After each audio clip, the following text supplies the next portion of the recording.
Hello, dear students. A lot of students emailed me, telegrammed me, Instagrammed me that they don't know how to start their preparation again after the result. The result was not as per their expectations, but they don't know what mistakes they did, why they got less marks, what they should do different in this attempt to pass in this attempt. So that is exactly what we are going to be discussing in this video. For every single subject, you will have to sit down with the mark sheet. You'll have to do the analysis. So consider this as a personal mentorship session for you. Sit down with a pen and paper and do this analysis. I'll be sharing one PDF with you. You can download that PDF from my Telegram channel that I've just now created. So I'm going to put the link of that Telegram channel in the description box below. You can download the PDF from there. Okay, so let's begin. Let's start off. पहले तो mark sheet लेके बैठो. In every single subject, whatever marks you have received, check if they are as per your expectation. You must have had some expectation, right? Maybe you expected that in accounts you will get exemption. Maybe in law you expected you will get 50 marks approximately. So check whether the marks you have received is as per your expectation or not. If it is not as per your expectation, that means there is a gap in preparation.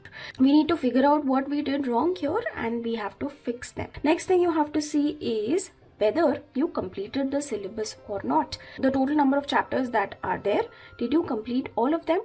Or did you just do the A category and B category chapters? You did not do the C category chapters. If that is the case, then most likely in the exam hall, if questions have come from the C category chapters, you might not be knowing the answer. So whether you left out some chapters, if you left out some chapters, then this time you will have to do those chapters first of all. Finish those chapters, get them out of the way. Do the hard thing, difficult thing first.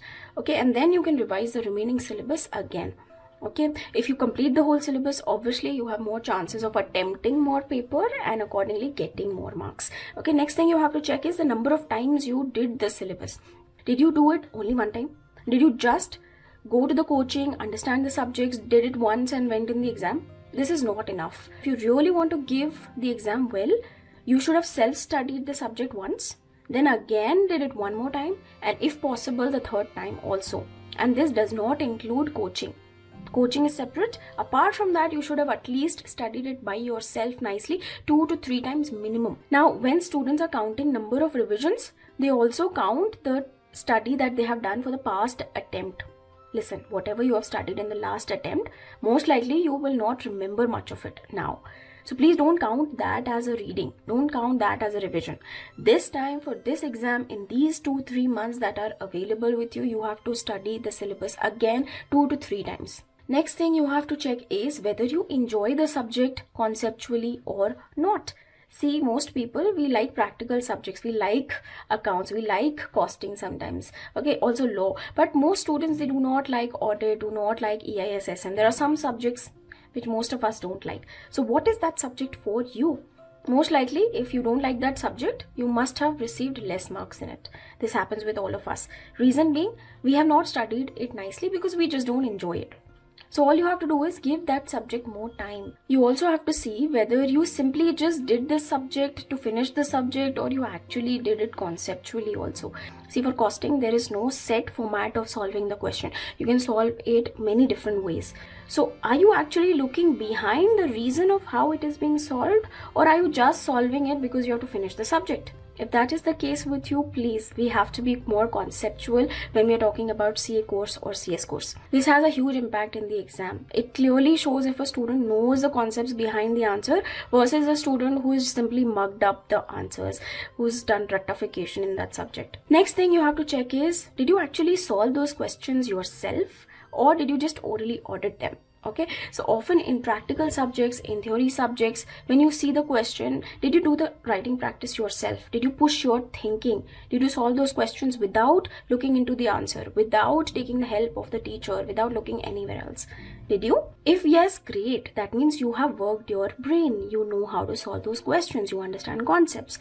Versus if you've just orally audited the questions, that means your teacher taught you, you just heard, or maybe you've just seen the answer directly, that's it. Then there is a gap in your preparation. We have to do writing practice, and we have to push ourselves to solve the questions without looking at the answer. Did you solve past exam papers, and how many past exam papers did you solve for every subject? You should at least solve 3 to 4 past exam papers. You should thoroughly know the pattern of the paper, which question has which chapters covered. For every subject, you should know this. Do you know this? If not, fix it. Okay, next, the institute issues amendments also, the revision test papers also. Have you done them for every subject? If not, you will have to incorporate it. How much paper did you attempt in the exam hall? Now, in the exam hall, was your speed good enough? Was 3 hours enough for you to complete the paper? Did something happen in the exam hall that you were not able to complete the paper? Maybe you left 10 marks, 20 marks, 30 marks paper in the exam. If yes, then this is an area you need to fix. Why did you not complete the paper in the exam hall? Did you not know the concepts? If you did not know the concepts, you have to know the concepts. Or was it that your speed was not enough? You knew the answers, but you could not complete it because time was less. Then in that case, you need more writing practice. You need to write more. You need to increase your speed. Now, increasing speed does not just mean that you have to sit for 3 hours and solve paper. You can increase speed even when you're practicing the questions. For every question, every day, you have to write very fast. You have to basically increase your speed every single day when you're writing, when you're solving, when you're thinking also. In the exam hall, if you attempt 100% paper, you have chances of scoring 60. But if you attempt 60 marks paper, then obviously your marking is going to be done from 60 marks and you will get 20 marks, 30 marks only, right? Because nobody gets full marks in every answer. You have to be absolutely accurate and very lucky to get full marks in every answer. Next thing, whether your presentation was good or not. Knowing what the answer should be versus writing what the answer should be, where the examiner can understand it, where it looks like you know English, you understand how to write the answer, you're conceptually strong. It's two different things, knowing the answer and writing the answer. So you may know the answer, but you might not have good presentation skills. If this is the problem, you have to see how answers are written first of all. So you have to see suggested answers. You have to check with your teachers. For writing law answers, I have specifically made a video. I'm going to link it here in the I button. You can check it out. For different subjects also, you can find videos online on how you should be presenting the answers. Then next thing is you have to actually practice writing the answers the same way. But presentation definitely increase 5 to 10 marks in every single paper. Okay. Next thing is, did you do the study material questions? So at least for CA students, the study material questions, they're always coming in the examination. Like I can say 20 to 30% of the paper comes from study mat only. Now this includes your illustrations also, and also the back questions that are there for practice that are given. Apart from subject-wise analysis also, there are many other factors that could have led to a poor result. What are those factors? Let's discuss each of them. First of all, did you make and follow a study plan? If you're just studying as per your temperaments, sometimes you feel like studying, sometimes you don't feel like studying, and accordingly you are doing the preparation, it's not going to help. You have to have a proper study plan. For every single week, you should have targets. For every single day, you should have targets. You should be going step by step according to that study plan. If you are going on the right path, you will reach the destination. Versus if you're just wandering around here and there thinking about the destination, you might never reach. If you don't know how to make a study plan, I have made a video regarding this. I'm going to put it here in the I button and in the description box below. You can check that video after this video. Next thing is you have to check whether you have supportive people around you or whether you have toxic people around you. I have seen many very, very good, capable students who just have a lot of toxic people around them who keep telling them that they're not good enough, that they're not going to pass, they're wasting their time, etc. So check for that. If there is any toxicity around you, then basically you have to cut them off. Next thing is, do you have any distracting relationships or breakups or family issues or health issues that happened in these last 4 to 6 months? If that has happened with you, then it's not your fault, okay? But this time you have to just try to ensure that nothing like that happens, okay? Next thing is, what were your habits around social media? See, for all my students who have passed in the exam, I have noticed this one habit. They either do not have a phone, or if they have a phone, they use that phone only maybe 1 hour a day. And in that 1 hour, they check all the messages also, they check all the updates also, they check any friends, teachers' messages, all of that just in that 1 hour. For those students who do not pass the exam, they often are addicted to social media, addicted to addicted to their phones. They constantly use their phone. They always have the phone on their side.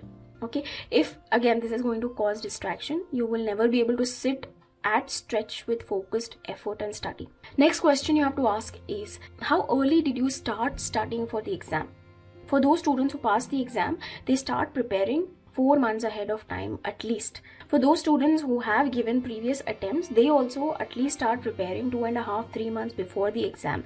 Full-fledged preparation, sitting full day to study, at least giving out the output of 8 hours every single day.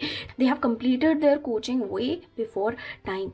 So what is your status? In the last exam, when did you start preparing? Did you start preparing only 1 month before exam? Then there's a problem.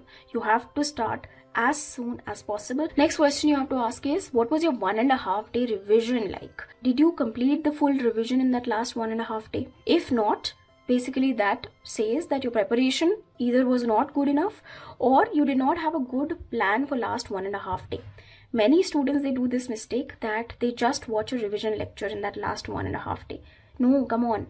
That's not what you need to do. You should have that book or notes properly intact. You should have your own plan. You should not be doing the last 1.5 day revision according to a live lecture that is going to come up. You should have your own plan. Next question is, how were you feeling during preparation and when you gave the exam?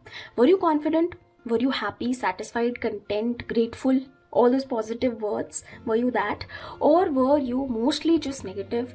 Were you tensed? Were you underconfident? Or were you just too overconfident and egoistic? What was your mental state like? When you did not achieve your targets, when you did any mistakes, how were you treating yourself? Were you constantly telling yourself that, damn, I'm not good enough? Or were you like, okay, so what? Okay, this happened. Now let's see how we can fix it. How was that attitude of yours? If there was a problem in your attitude, then you need to change the attitude. When your attitude is different, automatically your result is going to change, your work ethics are going to change, preparation is going to change, daily output is going to change. So yeah, those were the different questions that you need to be asking yourself about your last preparation to see where you made mistakes. Okay, so whatever you did last time, plus you got to add on by improving all of these mistakes that we just discussed, right? I hope this video is helpful. If you think there are other things, other mistakes that you might have made that can help other students also, write them down in the comment section below. I would love to read them. If you have any questions, please write them down also. I will reply. And don't forget to download these PDF notes from the Telegram channel. And I'm going to see you again in another video.